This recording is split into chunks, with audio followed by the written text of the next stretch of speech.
এজন্য বিশ্বনবী বলেছেন যে আল ওয়ালাদু লিল ফিরাদে, বিশ্বনবী বলেছেন বিছানা যার সন্তান তার, বিছানা যার সন্তান তার। কিন্তু আজ আমাদের ভিতরে এমন পরিবেশ চালু করে দিয়েছে, ব্যাস ছেলে জওয়ান হয়ে গিয়েছে, ওই মেয়ের কাছ থেকে ফোন নিয়ে মেয়ের বিয়ে, ছেলের বিয়ে দিয়ে দিচ্ছে। বন্ধুরে, বাড়িতে সুখ আসবে না, বাড়িতে সুখ আসবে না।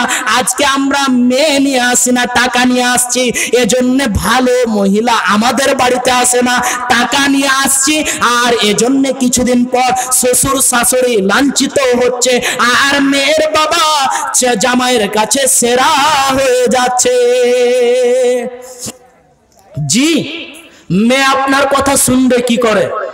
মেয়ে তো তোমার বাড়ি আসেনি, মেয়ে তার বাবার সম্পত্তিতে এসেছে, তাহলে তোমার কথা শুনবে কি করে?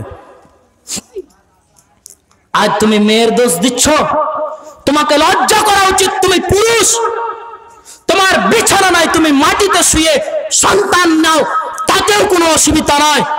পরের ধনে তুমি কেন লোভ করতে গেলে? কেন গেলে?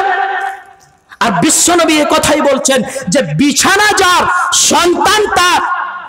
আর আমি আপনি বিছানা তো দূরের কথা, মেয়ের বাপের কাছ থেকে টাকা নিয়ে মেয়ের টাকা দিয়ে মোহরানা দিচ্ছি। আর আল্লাহ রাসূল সাল্লাল্লাহু আলাইহি ওয়াসাল্লাম বলেছেন যে বিয়ে করতে গেলে ক্ষমতা হতে হবে, মোহরানা তোমাকে কামাই করে এনে দিতে হবে। আজ সেই রকমকে আমরা ত্যাগ করে মেয়ের বাপের টাকা নিয়ে মোহরানা দিচ্ছি। তাহলে আপনি বলেন যে ওই মেয়েটা কার?